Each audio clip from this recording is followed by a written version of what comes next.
On the day of our honeymoon departure, he unexpectedly handed me divorce papers. "I'm taking my whole family with me. If you don't like it, we'll get divorced," he stated bluntly. "Fine, but I'm still single, you know?" I screamed in my mind as he stood there dumbfounded. "Take that." My name is Emma, I'm 35 years old, and I work at a real estate company. I find my work fulfilling, and I've been lucky to have supportive colleagues. However, my personal life lacks any particular hobbies, and I've never had a boyfriend. Secretly, I felt anxious. My friends were all getting married, one after another, reaching their peak at 30. There were only a few of us who were still single. My juniors also left the company one after another, and each time it felt like a stab in the chest. That's when I met Brian through a friend's introduction.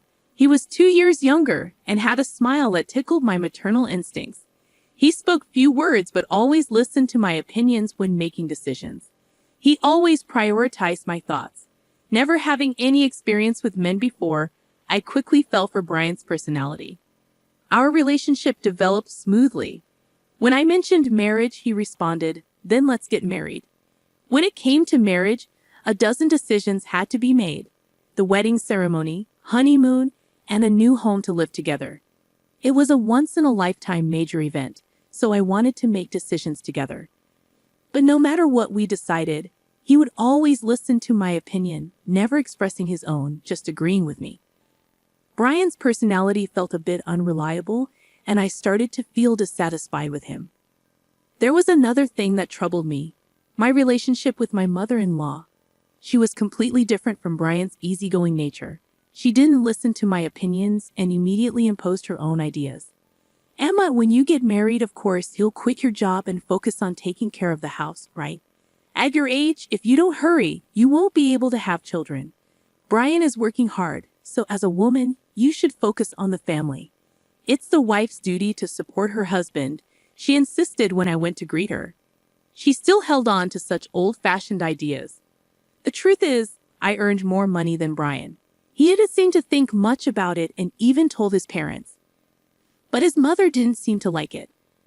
A woman who earns more than a man doesn't have any charm. Maybe you can't do any household chores, can you? A wife should be able to cook, do laundry, clean, and take care of her husband's health. Can you do that? My mother-in-law said, looking down on me. If it were Brian saying that, it would be one thing, but coming from my mother-in-law, it felt different. It's not something to brag about, but I can manage all household chores since.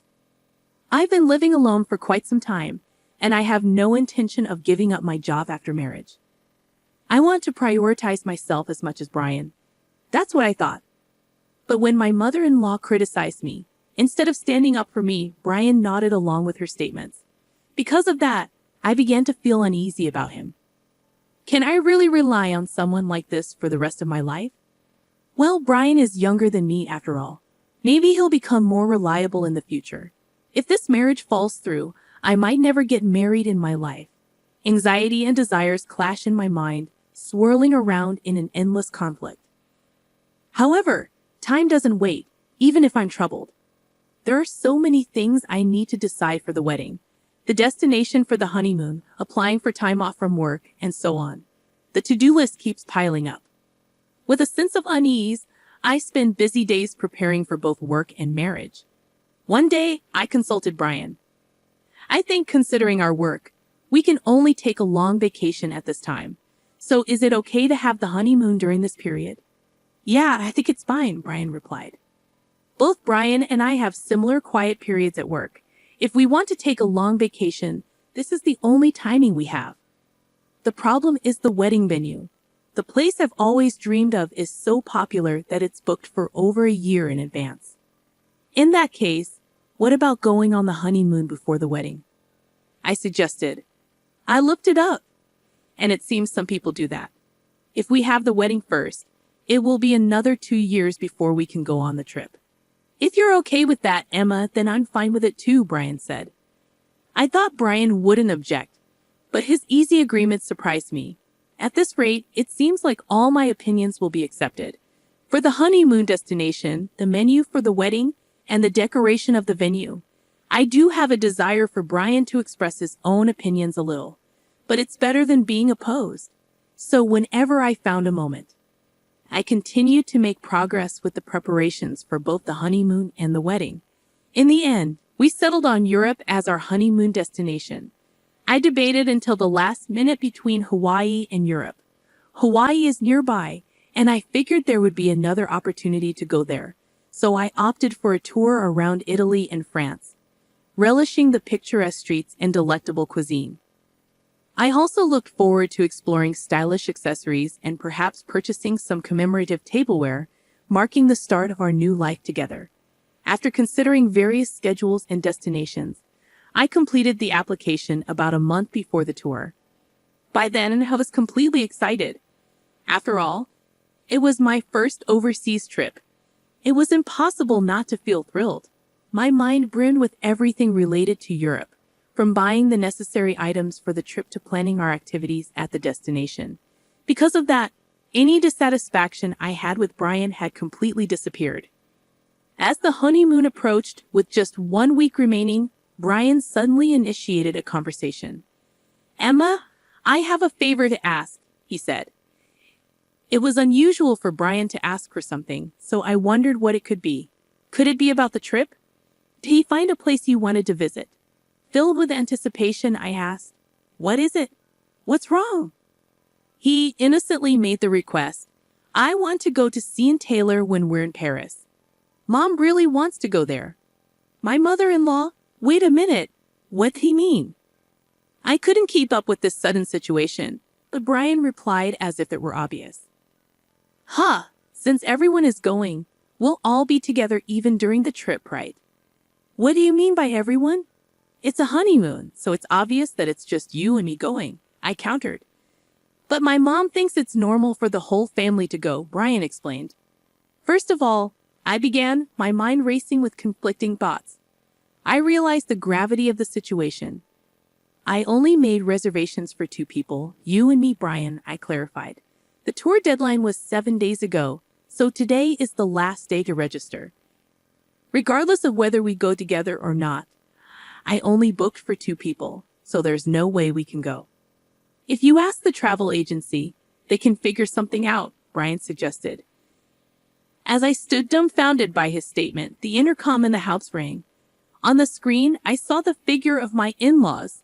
Without caring about my surprise, they entered the house, carrying a large number of bags. Ignoring my objections, my mother-in-law's eyes sparkled as she announced, "I thought I'd leave the luggage here since we are leaving soon. I'm so excited." Then Brian said, "Just leave the luggage here," and started leading my in-laws into the room without my consent. "Wait a minute," I tried to stop him in a hurry, but my mother-in-law stared at me sharply. "Oh, what is it, Emma? I hope you're not suddenly saying I don't want to go together now." I didn't agree to go together in the first place, I immediately retorted. But my mother-in-law paid no attention, saying, "You heard it? Just no, didn't you? But Brian always thought we would go together with you, right?" In response to my mother-in-law's flattering question, Brian replied with a simple, "Yeah." Taking advantage of his affirmation, my mother-in-law began to deny me. "It's normal for the husband's parents to go on the honeymoon. Don't you have such common sense? I hope you won't have any unpleasant experiences during the trip being with you since it's a special honeymoon. We want to make good memories, right? I'll make sure to drill some common sense into you during this week before we go on the trip," she continued. It's supposed to be a special honeymoon, drilling common sense into me, I thought. It felt like everything was being ruined. I clearly felt my blood boiling. "Mother-in-law, this is a honeymoon, you know. Normally, it's supposed to be just the husband and wife going, right?" I stood my ground, realizing that if I continued to listen to my mother-in-law's side, it would jeopardize the future I desired. I was determined to avoid that at all costs. However, my mother-in-law stubbornly refused to compromise. Not only that, but she also began to deny me. "The husband's parents are supposed to go on the honeymoon together. It's just common sense. I can't believe you dislike being with us. I thought we would become a family, but our common sense is different. You don't like me, and nothing seems to match. How sad, she said, lowering her eyebrows in an artificial manner. The end of her words, how sad, contained an underlying smirk. I was convinced that she was deliberately trying to trap me. That's how certain I was. Even Brian, without questioning, began to blame me based on my mother-in-law's words. Emma, what the hell? They're my parents. It's okay to go on a honeymoon together, isn't it? It's impossible. We've already made reservations for 2 people. Besides, I've never heard of families accompanying a honeymoon trip, I declared. Brian shouted angrily, as if picking a fight. I never thought you hated my parents so much, Emma. That's it. Just leave for today. He looked at me as if he couldn't believe what he was seeing. As Brian spoke, a wicked smile formed on my mother-in-law's face. Why does he always take his mother's side without listening to his spouse's opinion? Especially at a time like this, I wanted him to support my views. Before I could even react to his words, I found myself pushed out to the entrance. Just before the door closed, I caught a glimpse of my mother-in-law's smug expression. I was left outside, unable to do anything but stand there. Why am I being treated like the bad guy? Why does everything have to be ruined, including this precious trip? Frustration and sadness overwhelmed me, and tears began to flow.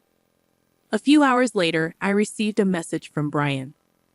I want you to see if it's still possible for them to join the tour.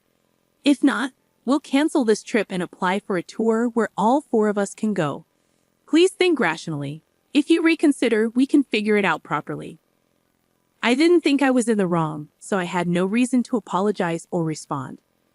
Brian must have been angry too because there was no contact after that message. Time passed, and the day of our honeymoon departure finally arrived. I couldn't imagine enjoying it in my current state, but we had been preparing for this honeymoon for a month. I couldn't refuse. As I prepared to leave the house with a heavy heart, the intercom rang. Brian had come to pick me up. We hadn't seen each other since that incident, so I didn't know what kind of face to put on. The fact that he came to pick me up meant that he still intended to go on the trip. But he didn't have a single suitcase with him. Instead, he handed me divorce papers. After hurting my parents, you still intended to go on this trip, didn't you? I'm taking my entire family on this honeymoon.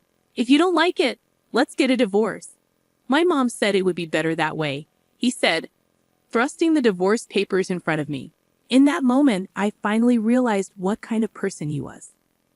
I thought he would listen to my opinions and prioritize me, that he was kind. But that wasn't the case. This man was just someone without his own opinions, and he prioritized his family over me. That's Brian. As I came to that realization, I felt my feelings for him cooling down. Even if I were to marry him, I couldn't see myself overcoming the many challenges that awaited us in the future and becoming a family with that mother-in-law. It was an impossible scenario.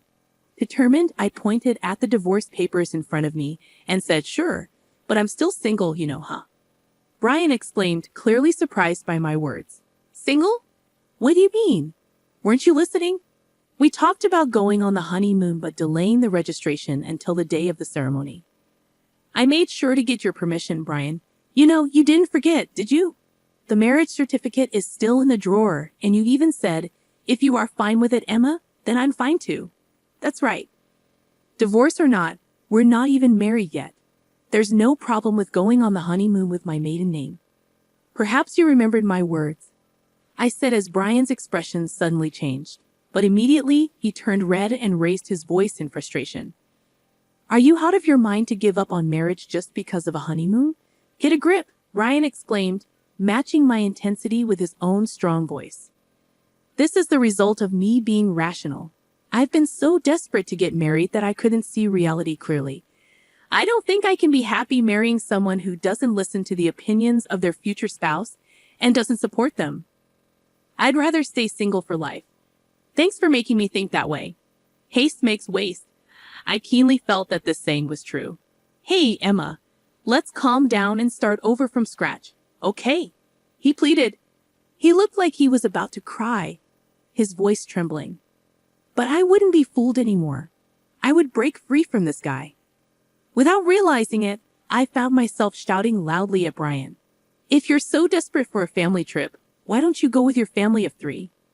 But in return, you'll have to plan everything from the tour reservations to the itinerary all by yourself. After always relying on others, it's about time you experience the difficulty yourself. If you think you can handle it, go ahead, you indecisive man. I pulled out the marriage certificate from the drawer and tore it to shreds in front of Brian. In response to the sudden turn of events, his mouth was left hanging open. Overwhelmed by my determination, Brian was completely taken aback. Well, do you understand how serious? Now I refuse to have a future that's pitch black. It's over between you and me. Why don't you hurry back to your beloved mommy and cry to her, you mama's boy? Leaving a dumbfounded Brian behind, I slammed the front door shut. Given his demeanor, he might actually go cry to his mother. I could easily imagine him doing that. Afterward, I contacted the tour company to cancel our reservations. Since it was a same-day cancellation, we were charged 100% of the cancellation fee. I billed Brian for the entire fee since he was the one who ruined our honeymoon. It was the natural outcome. Later, Brian blamed me for the failed marriage and spread rumors about it to those around us. However, it seemed that no one sympathized with him among our relatives and coworkers. Instead, he started to be seen as an unconventional mama's boy due to his past actions and was disliked by many. When I told my parents about the divorce, they were initially surprised, but quickly accepted it. Marriage isn't the only source of happiness. As long as you're happy, Emma, that's what matters, my mother said, and I couldn't be more grateful for her words. As a side note, since then my hobby has become traveling. I felt it would be a waste to let long vacations go to waste, so I embarked on my first solo trip. Going overseas was a bit difficult, but I enjoyed a relaxing time in historic cities I had always wanted to visit. Wow, being alone is actually quite enjoyable, I thought. Thanks to the historical adventure trip, I've started to fully enjoy solo traveling. Whenever I have time off on my next break, I'm planning to embark on my next overseas trip. I've begun a life where I won't let myself be controlled by marriage alone.